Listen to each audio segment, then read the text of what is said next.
my first terms of debating was sort of arguing with my dad.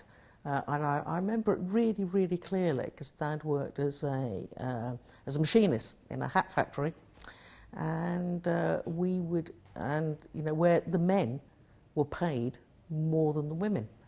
And I remember arguing about this, and he said, "No, Barbara, but it's absolutely right because men are married, married men, and they will have family responsibilities, and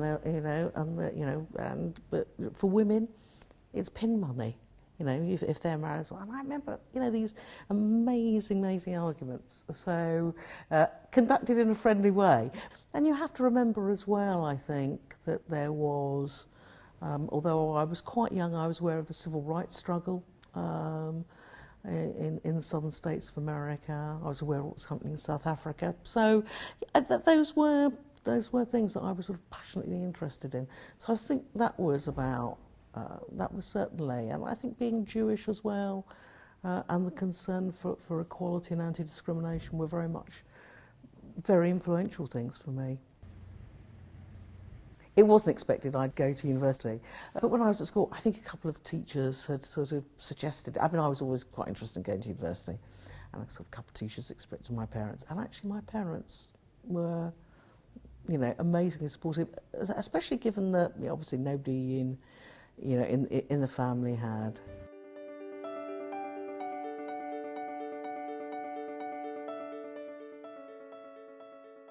I do have this memory of my first day. Dad was at work, so couldn't take me. We didn't have a car, and so Mum and I got on the number 6 bus to go to the station to Oxford. Me with my suitcase, and it was the most amazing thing now. When I think about what it's like now for children going off to university, sort of the car stuff with things. There was me and my suitcase, really scared, and no gap year, a really naive sort of from quite a sheltered background 18-year-old going off to university. When I got to Oxford. I was really interested in politics. I was really involved in the Labour Club. I was very involved in the Oxford Union, and so debating and the Labour. They were very much parts of my life. Very definitely. I spent a lot of time doing that. It was a great 3 years. I really enjoyed it.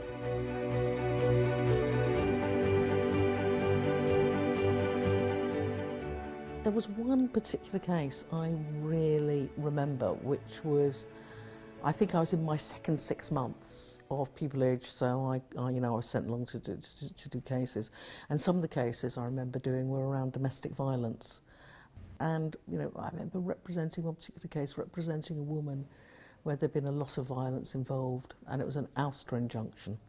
And something I was told was going to be very straightforward. My clerk said he is going to be really straightforward. Went to court, and I encountered this, what I consider as absolutely profoundly awful judge, who said on no basis whatsoever that he wouldn't have my client behaving like a slut, this woman. But I do remember that very shortly after that, we were in the Court of Appeal on that particular case. But it was a just incredibly, misogynistic thing to say. It came completely out of the blue. I remember being quite shocked just by the whole incident.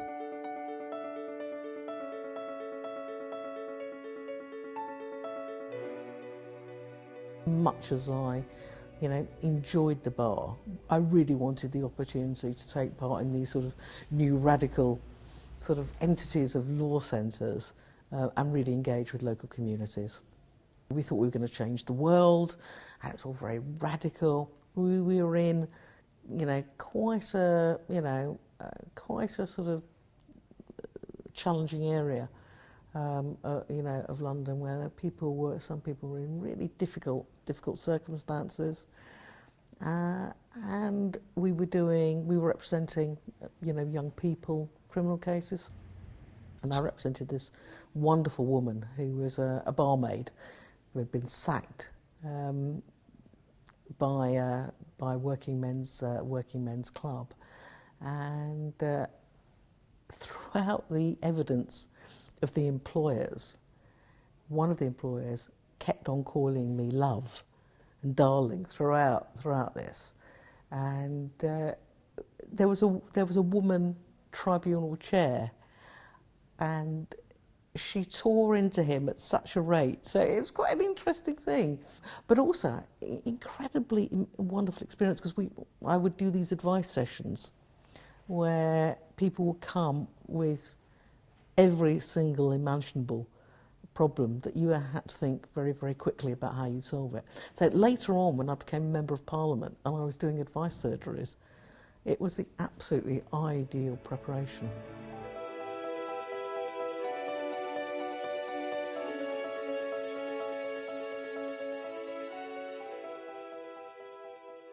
I do remember actually when I was first elected. In '92 there were some Labour gains, and so a number of women were elected. I remember thinking, gosh, and I remember us all having our photograph taken, the new women coming forward. Oh, this is great. There's so many women. Then I went into the chamber of the House of Commons and I thought, there are so few of us. And yes, I mean, it was notable then, actually. I mean, I think certainly when I was first in, you know, certainly late at night when there were late night sittings, you know, the Commons, you know, you'd get members coming back who clearly had a bit to drink, and there were, you know, you were very aware from time to time that there would be remarks or things said, or even if there were just a few women talking together, it would be, oh, what are you up to? I do have a memory as well of I was on a particular committee where we were questioning witnesses, and I must have asked a series of questions, and the male chair of that committee, wasn't really very, very happy with me. He said to me afterwards, if you behave like a naughty girl again, I won't have that. And I remember saying, never, ever, ever speak to me like that again. I absolutely won't stand for it. And he was incredibly abashed, and of course he never did.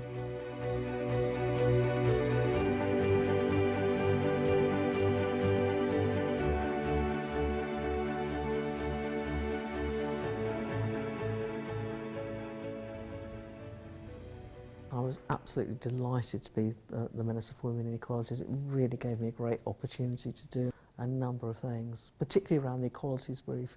So for me, one of my proudest achievements is being the architect of the civil partnership legislation. And then, of course, I also helped to bring in, you know, the new strands of anti-discrimination law on the grounds of religion and also sort of sexual orientation and age. So they were really very important to me. I was really proud of them. I think actually it also felt sort of not quite sort of circle complete, but given where my whole interest in the law and politics had started off around, you know, the need to fight discrimination, the need to fight for equality, actually being the minister, in a sense I was in the place at the right time and able to do something about it, was, you know, really, really important. I have to say, I'm really, really grateful to, I mean, the very equal partnership that I've had with my husband, particularly over childcare. We had our wonderful daughter, and my husband was as equally involved as I was all the way through, and certainly that was really important, particularly actually obviously in government but also in opposition, because we had things like the Maastricht Treaty when I was an opposition whip, you know, really late hours. And then when I was in government, there were a couple of times when because of opposition on things, because I was involved in the minimum wage. Well, I was one of the ministers who took the minimum wage through. And I think on 2 occasions we took the opposition through the night. We sat all night, and as the minister, that means you're practically on your feet the whole time. So without, you know, my husband, our daughter was really young at the time, you know, playing not only, well, more than his fair share, life would have been really difficult.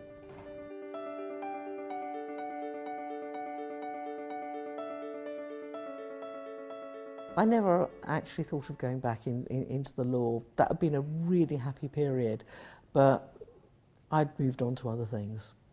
These days I sort of chair organisations and just do a number of different things. My proudest achievement is chairing the Migration Museum. This was an idea I had when I was a minister, that there should be a national museum of migration which actually told the long history of migration in the UK, and that's what I've been able to do. And it's a really incredible sort of institution, looking now for its permanent home. And it's very much about the fact that when I was the minister, I said that we were a nation of migrants, that there was a long migration story.